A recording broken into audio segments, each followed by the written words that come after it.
Right, no bye, welcome. Are we just going to give this one another dog?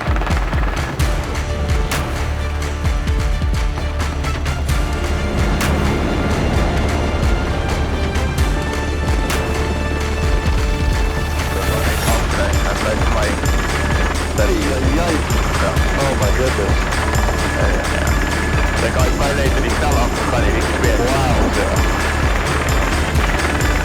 Beautiful.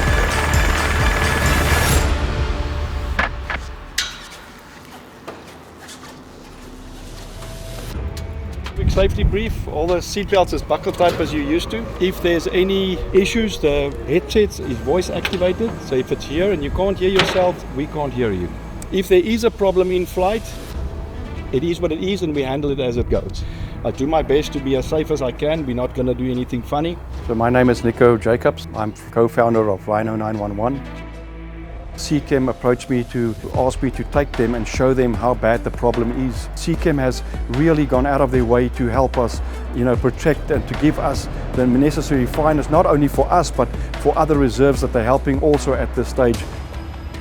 We are here on our wildlife reserve. We have over 2,000 wild animals on the reserve. South Africa, where we're situated, is now home to nearly 90% of the world rhinos, and 52% of those are on private reserves like this. They had no idea that we would get a call as soon as we land that the bull that we come to dart was shot and tragically its horns were hacked off. Are you serious? Yeah. I heard they were at Pelham's place. And me and you were scared of that. And our sole purpose for the trip was to help a reserve that reached out to us that have got a small population on their reserve that we need to trim to prevent them from being poached. People still don't understand why we do this and why we need it. It's every time, remember if we dehorn and we get there, people get the information that we're going to dehorn. It can't be timing. No. It's every time timing. It can't, it's impossible. We applied for permits 2 weeks back, and what we think or presume is some of the information got leaked, and it's full moon. I know. The last remaining breeding bull was poached, slaughtered and killed, and we were unable to save that animal. If we were just a day early, we could have saved that animal's life. You heard about the rhino? I do know nothing. They killed Hannes's bull last night and cut off the horns and stuff. They found the bull about 30 minutes ago. I don't know if you've got spare capacity or you just want to talk to Hannes because he's got nothing there to protect those 2 cows tonight. And I haven't got any equipment to fly at night and I don't have the fuel. We were never for trimmings.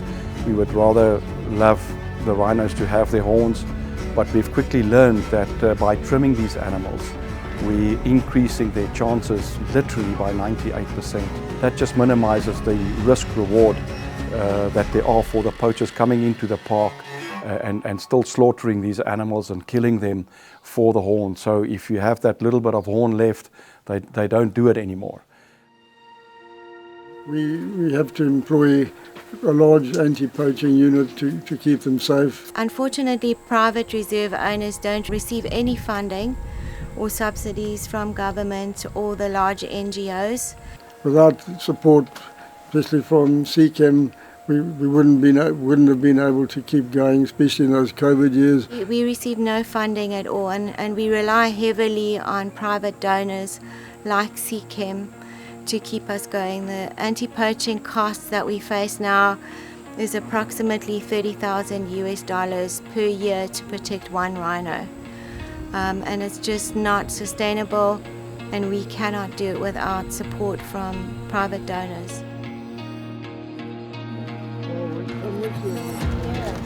We love you guys. Yeah, I love you too, Appreciate and we everything you thank you for everything that you continue. I grew up in the bushveld as a young boy and always wanted to fly, and I always loved nature. I went walking and learned about seeds and plants and trees and animals and just adored it, and I felt my creator in every step I took. So with my passion for aviation and conservation, that it was really my little bit that I could give back to my creator and that I could do something good with what I've got, and I just out of that started flying pro bono for reserves and national parks And by that we created a really credible NPO called Rhino 911, and through that we did incredible work, not just with rhinos but cheetahs, lions, leopards, elephants. We did so much work, but our emphasis was on rhinos.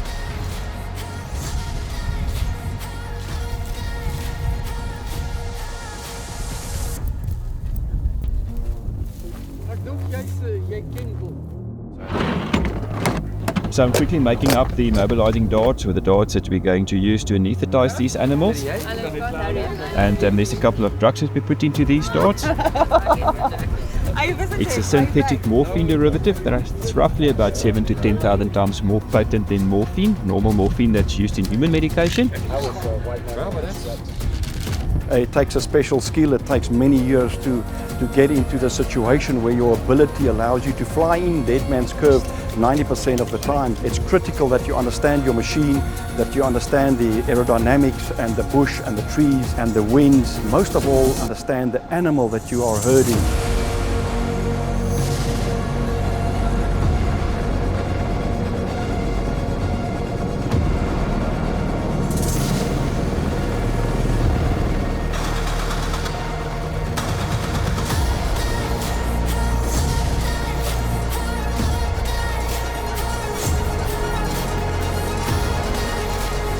It gives me so much joy to fly, and it's a skill that, evolves as the years go by.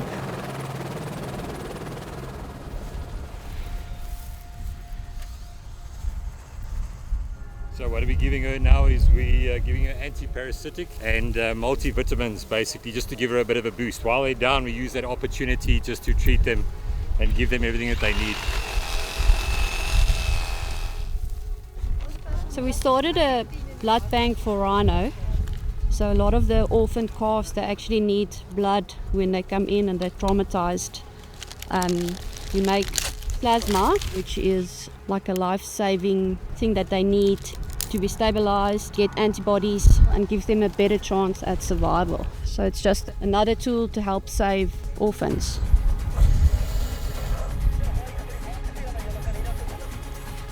Right here, and then you can take video.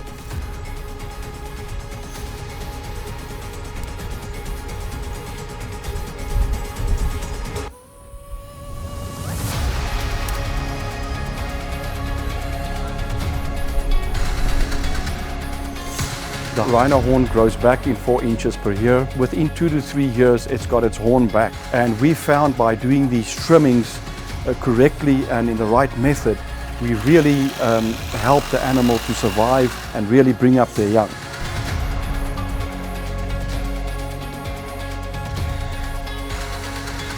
We'd rather see a rhino without a horn in the natural habitat than a rhino, a dead rhino that's been slaughtered and that's horn has been hacked out.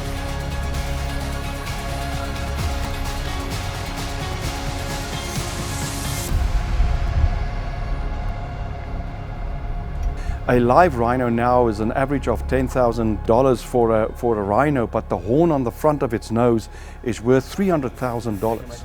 So you can just understand why there's so much corruption involved. Even today, we're sitting on a 300 plus loss for the year to date. So it's critical that we need to take care of these animals. So these guys are really, they come in with basic tools. They usually got a machete and a couple of knives. You can see these guys are not very experienced with it. And axes. And they hack it off.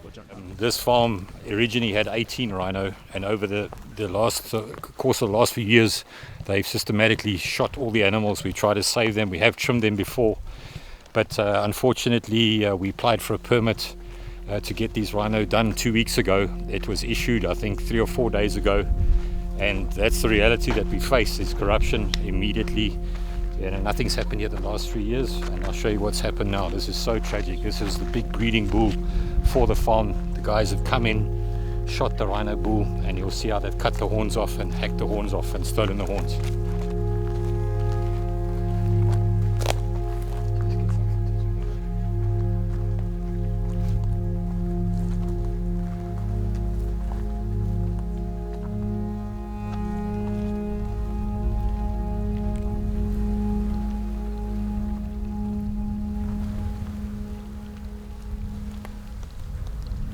is not the bone that's grown out of the skull. So these guys could have easily just cut around it, but they've actually hacked away the skull bone, thinking that they're going to be able to extract more horn, but it's all they've done is cut into the sinuses. You know, we try and do everything we can, but it's an uphill battle.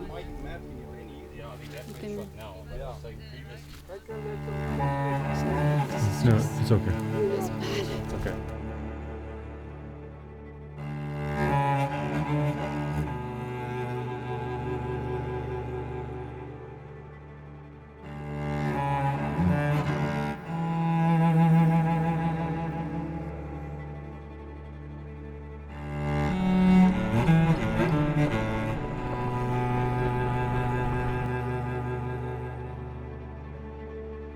That is why time is so critically important for us, to not sit and wait. We need to react and respond to any outcry we get. And to anybody else, any other corporates, any other conservationists, any other people that love animals, from me to you, the job's not done. We need to continue the fight. We need to do our best to conserve. That is our duty. Saving rhinos one life at a time. It's a story. Very cool to see.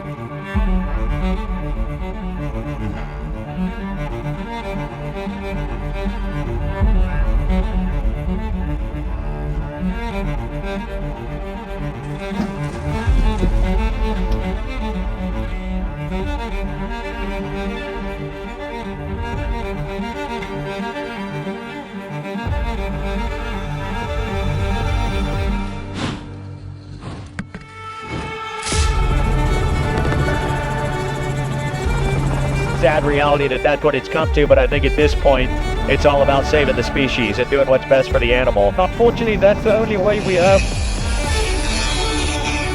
Normal guides, rangers, owners have had to become soldiers.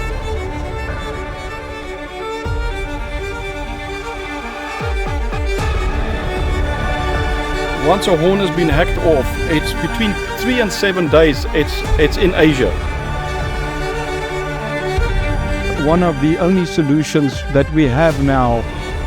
This has been a huge initiative, probably one of the biggest ever done in the world to save the rhino species. Making a huge difference out here. Thank you very much.